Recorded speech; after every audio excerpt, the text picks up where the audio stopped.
Fiji are the kings of rugby highlights. You watch them and it feels like anything is possible. One offload leads to another. Someone cuts a crazy line and suddenly they have a try from nowhere. But there's a reason those clips often end in heartbreak. It's because they lack discipline. Just go back to November 23rd, 2024 and you'll see what I mean. In that particular match against Ireland, they gave away 11 penalties in the first half alone and ended up losing 52-17. Ireland barely had to create magic. They just kicked to the corners, milked the penalties, and kept piling on points. Those moments suck the energy out of Fiji's natural rhythm and force them to defend for long stretches. The breakdown is another headache. In a test match in Nadi on November 1st, 2024, the national sevens coach admitted their ruck work was weak and slow. That's a huge issue because quick ball is the heartbeat of Fijian rugby.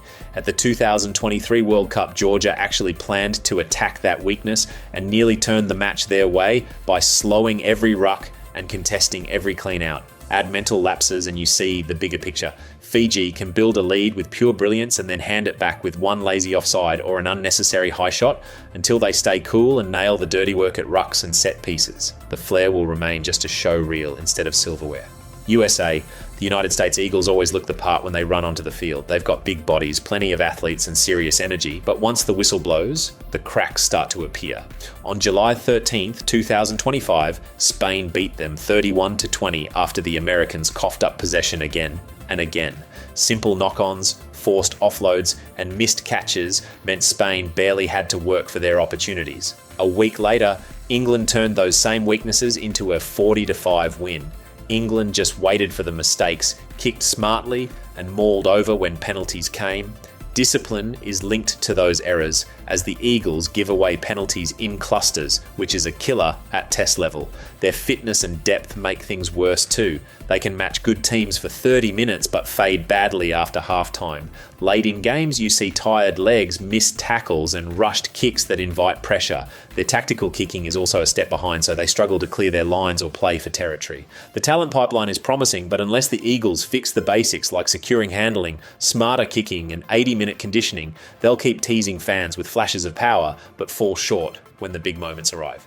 Georgia's forwards remain the stuff of legend. They can shove almost anyone backward and love a grinding contest. Yet the same old weaknesses keep tripping them.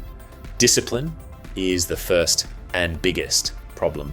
At the 2023 World Cup opener against Australia, they conceded unnecessary penalties that didn't do them any good. Every time they built a bit of pressure, another whistle dragged them back. They eventually lost that match 35-15. Technical errors were also a major setback for the Georgians that day. Dropped balls, rushed passes, and loose kicks kill their momentum whenever a match speeds up. They prefer slow, controlled rugby and can look lost when forced to chase points or switch plans. Their tactical kicking is also underdeveloped.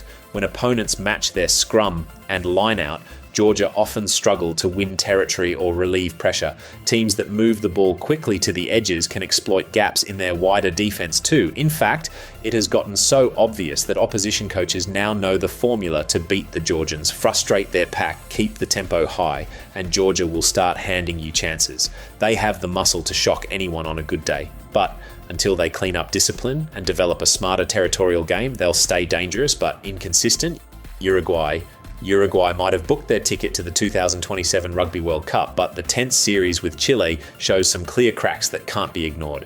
On paper, winning the Sudamericano 2025 with a 46-37 aggregate looks solid. But in reality, the way they nearly let it slip in Montevideo tells a different story. Uruguay had built a healthy +12 cushion from the first game, yet when it came time to defend that lead at home, they spent much of the match pinned inside their own half. Chile, who had been scoreless in the opening 40 minutes, came alive in the second half and almost flipped the script entirely. The most worrying sign was discipline. 3 yellow cards in one half is more than a bad night. It's a glaring weakness. Shockingly, 2 of those cards came in the final 10 minutes, leaving Uruguay with just 13 players when the pressure was highest. That allowed Chile to punch in 3 tries and briefly take the lead 21-18 with only minutes to go. Romania's summer trip to South America in July 2025 turned into a nightmare. The low point came on July 12th in Montevideo when they were hammered 70-8 by Uruguay. That score wasn't just ugly, It was historic. It was Romania's worst defeat against another Tier 2 nation, and the game felt out of reach almost from the opening whistle. Uruguay ran up a 39-8 lead by halftime, and Romania never found a way back. After an early try, they were completely shut down while Uruguay kept piling on points almost at will. The problem started up front. Uruguay controlled the scrums and breakdowns, stealing possession and forcing penalties. Unfortunately, Romania's defense cracked again and again, missing tackles and leaving gaps that Uruguay's backs sliced through. Uruguay didn't even need to be creative. They simply kept the pressure on and the scoreboard ticking. Across the tour, Romania looked short of ideas in attack, with little spark after the initial phases. And by the time they left South America, the big question wasn't just how to forget a 70-8 thrashing, but how to rebuild confidence and fix a defense and discipline that completely unraveled when the heat was on. Chile are the rising story of South American rugby, but their inexperience still shows when the stakes are high. In their July 5th, 2025 clash with Romania, they dominated the scoreboard, but thanks to a lack of focus, they also conceded avoidable penalties that nearly opened a door for a comeback. If they played that way against a top-tier opponent, they would have been punished harshly, because apparently, pressure exposes cracks and lack of concentration in the Chilean defense. Breakdown discipline can wobble too, with late hits and high tackles handing over territory. Squad depth is also a concern because when the starting 15 gets tired or injured, their replacements struggle to keep the same pace and structure. Their kicking game is improving, and they have brave defenders, but closing out tight matches requires cooler heads and cleaner technique. Chile's growth is obvious and exciting, yet until they tighten their defense and stay calm under sustained pressure, bigger nations will keep finding ways to break them open. Samoa bring thunder in every tackle and love to run hard, but heart alone doesn't win test matches. Unfortunately, their biggest headache is game management when things get tight. In their all-important match against the USA on September 14th, 2025, Samoa controlled long stretches of possession and territory, yet they walked away with a 29-13 loss. Why? They kept turning down easy three-point shots at goal and chasing tries instead of banking points. When the Eagles tightened up at the breakdown and slowed the ball, Samoa lost rhythm and couldn't adjust. Early defensive lapses make life even tougher. At the Women's Rugby World Cup on August 23, 2025, Australia ran riot, scoring 7 first-half tries in a 73-0 blowout. It's a pattern. Samoa often needs 20 minutes to settle, and by then the damage is done. Opponents know if they start fast, they can pile on points before Samoa find their footing. Fitness and depth round out the concerns. Against Italy on July 5th, 2024, Samoa trailed by 10 at halftime and needed late heroics to win 33-25. Long defensive stands sap their energy, and when key starters tire, there isn't always enough firepower on the bench. Until Samoa sharpen early defense, trust their kickers, and build a squad that can sustain 80 minutes of intensity, they'll keep letting winnable matches slip away. Tonga's forwards are massive and their collisions shake stadiums, but modern rugby punishes teams that rely only on brute force. Discipline remains their Achilles heel.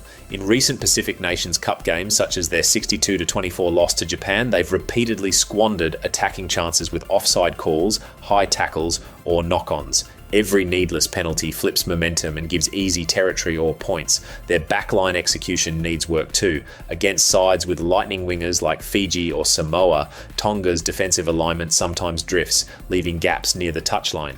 A single missed read and the opposition are away for an easy score. Their tactical kicking is another shortfall. When the power game stalls, Tonga struggle to pin teams deep or relieve pressure with precise kicks, so they end up defending in their own half far too often. Attack can also look predictable. When the forwards are rolling, Tonga are dangerous, but once a defense slows, that momentum the backline can appear static and short of ideas. They need a calm on-field general to vary tempo and spark creativity. Until they pair their trademark muscle with smarter decision-making and a sharper kicking game, Tonga will stay competitive but fall short of big-name scalps. Spain's back on the World Cup stage after a long 28-year wait, and that's great news for their fans, but let's be real, Los Leones still have some glaring issues they need to fix fast. Their history with ineligible players is the big red flag. They got booted out of the 2019 qualifiers and then lost their 2023 spot because they twice fielded players who weren't eligible. That's not just a small paperwork slip, it shows a pattern of poor administration and weak oversight that could bite them again if they're not careful. On the field, Spain can score points like we saw in their decisive 43-13 win over Switzerland, which qualified them for the 2027 World Cup. However, their defence wobbles when the pressure rises. Against top-tier nations, their tackling sometimes falls apart and their set pieces, especially the scrum, don't always hold up. Discipline is another headache. Penalties pile up when games get heated, and that hands easy territory and points to stronger teams. Sure, qualifying for 2027 is huge, but Spain's path forward means tightening the basics, better player checks, sharper defense, cleaner scrums, and cooler heads under fire. Otherwise, their first World Cup since 1999 could feel like a quick visit instead of a statement return. Canada. Canada's men's rugby team is stuck in a rut that feels deeper every month. Their sevens side recently ended their embarrassing streak of 29 straight losses, a streak that started way back in December 2023, and it's not just bad luck. The problems run deeper. First, finishing games is a nightmare. That loss to Germany said it all. They were up 14-12 with seconds left, then let a converted try slip through when the clock was already red. That screams lack of focus and composure when it matters most. Against Uruguay, it was even uglier. A 41-7 blowout that showed how quickly their defense can unravel. Fitness and depth are glaring issues too. Late in matches, Canada often looks gassed, which leads to missed tackles and sloppy handling. Their attack lacks spark, relying on individual bursts rather than any real creative structure, and when the pressure's on, discipline goes out the window as cheap penalties give opponents easy field position and points. Relegation to the Challenger Series isn't just a bad headline, it's a wake-up call.